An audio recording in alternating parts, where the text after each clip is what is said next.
Engine mengemudikan kendaraannya melewati padang pasir yang luas. Sesaat kemudian mereka tiba di sebuah kota tua yang tidak berpenghuni. Mobil itu memasuki sebuah terowongan hingga mencapai sebuah bangunan besar. Engine pun mengucapkan selamat datang pada Rudo di markas utama organisasi Cleaners. Dia juga memperkenalkan Rudo pada Semiu Greer yang merupakan resepsionis organisasi. Semiu bertugas untuk mengecek seluruh anggota baru Cleaners. Wanita itu sudah mendengar segala hal tentang Rudo dari Engine. Dikarenakan Rudo memiliki bakat yang unik, Semiu pun ingin melihat potensi pemuda itu secara langsung. Engine berkata bahwa piranti jiwa Semiu adalah kacamatanya. Kacamata itu mampu meningkatkan kemampuan penglihatan Semiu, termasuk membaca sifat asli seseorang. Anehnya, Semiu tidak bisa melihat sifat asli Rudo. Penglihatannya seakan terblokir dan gelap. Namun Semiu berkata bahwa semuanya terkendali. Dia juga berkata bahwa kemampuan fisik Rudo sudah tinggi. Selain itu, piranti jiwa Rudo memiliki kemampuan di atas rata-rata, walau tekniknya masih belum stabil. Namun untuk mengeluarkan seluruh potensi maksimalnya, tentu saja Rudo harus berlatih dengan sungguh-sungguh. Engine pun berterima kasih atas masukan Semiu. Lelaki itu kemudian berlalu untuk membawa Rudo menemui sang bos. Walau terkesan santai, tapi Engine agak curiga dengan sikap Semiu. Semiu nampak diam dan menundukkan wajahnya, seakan dia menyimpan beban yang tidak ingin diceritakan. Engine mengungkapkan bahwa di organisasi ini ada lebih dari 100 Cleaners. Mulai dari garda depan, garda pelindung hingga unit pendukung atau supporter. Engine mengira para member banyak yang tidak datang, tapi saat dia membuka gerbang ruang pertemuan, ternyata banyak sekali member yang sedang berkumpul. Lelaki itu pun menutup gerbang dan menunda mengenalkan Rudo. Sesaat kemudian Engine dan Rudo tiba di depan pintu ruangan bos. Sebelum masuk, Engine mengingatkan Rudo untuk menjaga sikapnya. Rudo tidak bisa langsung bertanya tentang bagaimana caranya kembali ke dunia atas. Engine kembali menegaskan bahwa informasi di sini tidak bisa didapatkan secara gratis. Selain itu, Engine meminta agar Rudo tidak bertanya mengenai piranti jiwa sang bos. Sejujurnya, Engine masih belum mengetahui secara pasti tentang piranti jiwa atau kekuatan asli bosnya. Pun demikian, member Cleaners selalu mengikuti perintah bos. Selain memiliki kemampuan, bos juga orang yang bisa dipercaya. Setelah membuka pintu, Rudo langsung bingung karena ruangan bos nampak kosong. Saat itu Semiu datang dan berkata bahwa sang bos sedang dinas luar dan tidak kembali untuk sementara waktu. Jelas saja Rudo kesal, tapi Engine tidak bisa berbuat banyak karena itu di luar kemampuannya.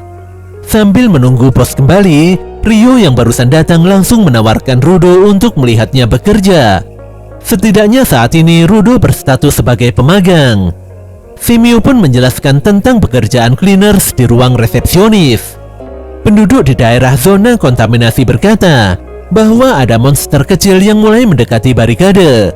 Mereka berharap Cleaners membersihkan para monster itu untuk berjaga-jaga akan kejadian yang tidak diinginkan. Dunia bawah tanah terbagi menjadi zona aman yang bisa ditinggali manusia. Selain itu, ada zona kontaminasi di mana tempat sampah menumpuk hingga melahirkan monster limbah. Tempat Rudo jatuh sebelumnya merupakan zona kontaminasi yang berbahaya. Setidaknya untuk saat ini Cleaners berhasil menemukan 6 area terlarang. Orang biasa umumnya akan mati jika memasuki area itu. Di tempat itu ada banyak monster limbah yang sulit dikalahkan. Dikarenakan polusi udara yang parah, Semiu memberikan Rudo sebuah masker untuk digunakan. Beberapa saat kemudian Ryu mengajak Rudo bekerja bersama. Walau pekerjaan saat ini terbilang mudah, tapi Ryu meminta Rudo untuk belajar dan memperhatikan cara kerjanya. Sebelum bekerja, Rudo kembali berpikir apakah orang dunia atas mengetahui tentang kehidupan orang dunia bawah. Tapi yang paling penting menurut Rudo, zona ini menyimpan gunungan harta karun yang banyak. Jika memungkinkan, dia ingin sekali membawa pulang semua barang rongsokan itu dan memperbaikinya. Ryo dan Rudo bekerja dengan tim supporter. Supporter juga member Cleaners, hanya saja mereka tidak memiliki kekuatan spesial. Seorang dari mereka nampak mengajak Rudo bersalaman, tapi Rudo langsung kesakitan ketika menggenggam tangan lelaki itu. Lelaki bernama Gris Rubion itu disanjung oleh Ryo karena memiliki fisik yang kuat. Walau tidak memiliki piranti jiwa, Gris mampu mematahkan cangkang monster limbah dengan mudah. Sesaat kemudian unit supporter melihat monster limbah di seberang pagar penghalang. Rudo pun sangat panik melihat banyaknya monster impala yang muncul. Tapi Ryo malah santai karena monster tipe tersebut gerakannya sangat lamban dan tidak terlalu kuat. Para monster pun mulai bergerak dan menyundul pagar barikade dengan tanduk tajamnya. Sambil tersenyum, Ryo berkata kalau monster ini adalah lawan yang cocok untuk anak magang seperti Rudo. Tapi sesaat kemudian monster impala disikat oleh monster banteng yang ukurannya jauh lebih besar dan banyak. Para banteng menerjang pagar barikade hingga pembatas itu mulai rusak. Lagi-lagi Rudo kembali panik dan meminta Ryo untuk memanggil bala bantuan. Ryo mengakui kalau monster banteng memang lebih kuat dari impala. Anehnya lagi-lagi gadis itu malah senang karena bisa pulang lebih cepat jika semua monster itu berhasil dibereskan. Setelahnya dia pun berencana mengadakan pesta penyambutan untuk Rudo. Melihat sikap Ryo yang tenang justru membuat Rudo semakin kebingungan. Bahwa sebagai cleaners mereka membutuhkan hati yang tenang dalam bekerja. Rudo pun menganggap bahwa pernyataan Ryo masuk akal. Apalagi dia melihat engine bekerja dengan santai.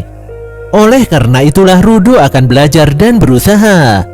Detik itu juga seekor monster raksasa tiba-tiba muncul serta menghancurkan barikade penghalang.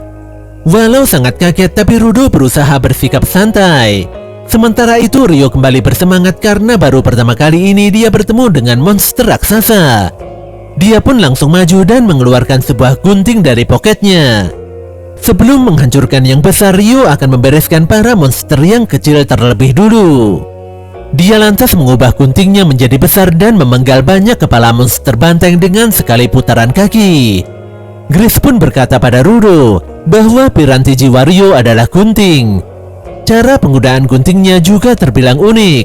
Gadis itu lebih sering mengoperasikan instrumennya dengan kaki daripada tangan. Gris mengingatkan agar Rudo selalu waspada walau masih magang. Lelaki itu menyelamatkan Rudo dari terjangan monster banteng. Dia lantas menghempaskan monster tersebut ke arah Ryo. Dan setelahnya Ryo langsung membelah si monster jadi dua bagian. Rudo kini paham tentang cara kerja unit supporter. Walau para supporter tidak memiliki kemampuan, namun mereka bisa melumpuhkan lawan dan menyerahkan penghabisannya pada Kyver. Setelah membereskan semua monster kecil, Ryo pun menyerang monster yang paling besar. Para supporter ingin melumpuhkan monster kecil, namun salah satu dari mereka tersandung dan hendak diserang monster. Di sini Rudo segera menolong dan menahan terjangan monster tersebut. Walau statusnya pemula, tapi Rudo tidak ingin menjadi beban.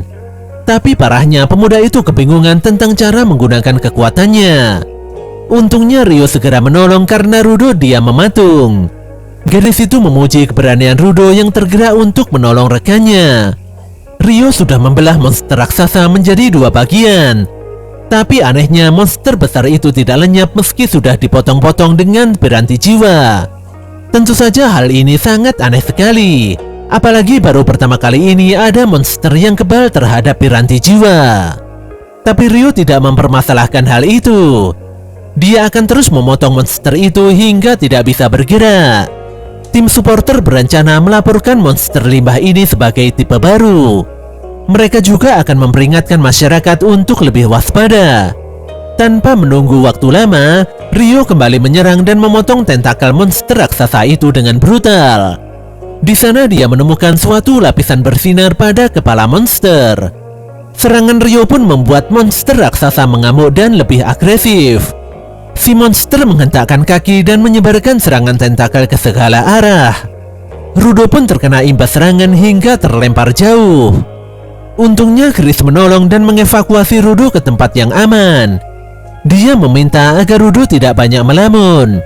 Bagaimanapun juga Rudo harus belajar tentang cara kerja cleaners supaya bisa mewujudkan keinginannya di masa depan.